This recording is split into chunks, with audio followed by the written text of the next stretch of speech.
Chapter 38 Judah and Tamar. It happened at that time that Judah went down from his brothers and turned aside to a certain Adullamite, whose name was Hira. There Judah saw the daughter of a certain Canaanite, whose name was Shua. He took her and went into her, and she conceived and bore a son. And he called his name She conceived again and bore a son, and she called his name Onan. Yet again she bore a son, and she called his name Shelah. Judah was in Chezib when she bore him. And Judah took a wife for his firstborn, and her name was Tamar. But Judah's firstborn, was wicked in the sight of the Lord, and the Lord put him to death. Then Judah said to Onan, Go in to your brother's wife, and perform the duty of a brother-in-law to her.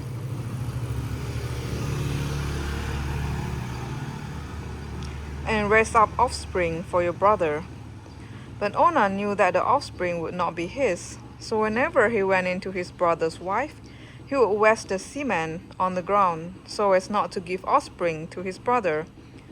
And what he did was wicked in the sight of the Lord, and he put him to death also.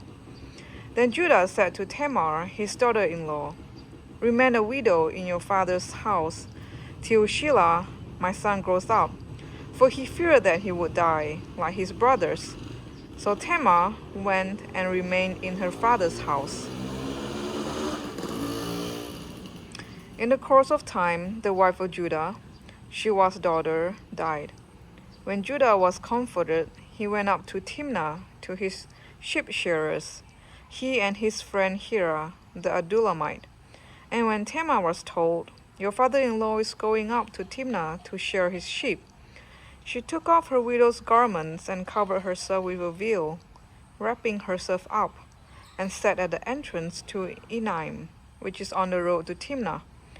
For she saw that Shelah was grown up, and she had not been given to him in marriage.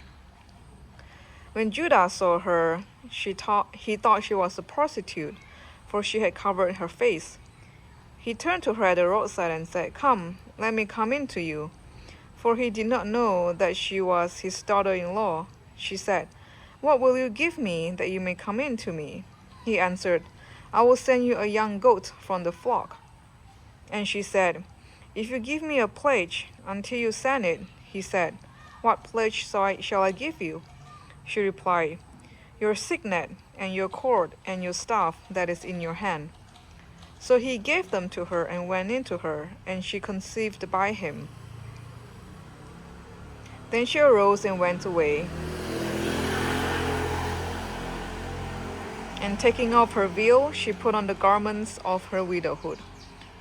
When Judah sent a young goat by his friend the Adullamite to take back the pledge from the woman's hand, he did not find her.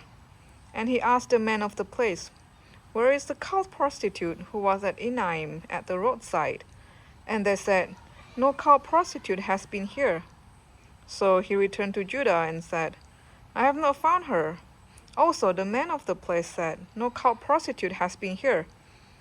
And Judah replied, Let her keep the things as her own, or we shall be laughed at.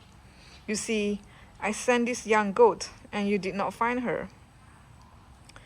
About 3 months later, Judah was told, Tamar, your daughter-in-law, has been immoral.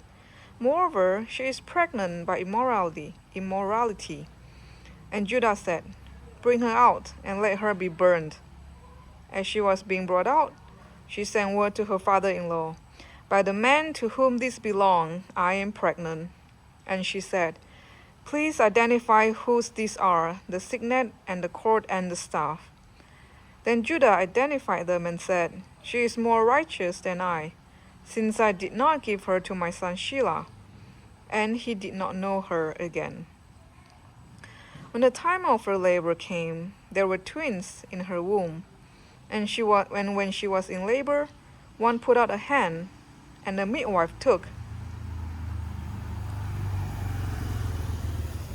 and tied a scarlet thread on his hand, saying, This one came out first. But as he drew back his hand, behold, his brother came out. And she said, "What a bridge you have made for yourself." Therefore his name was called Perez. Afterward, his brother came out with the scarlet thread on his hand, and his name was called Zerah.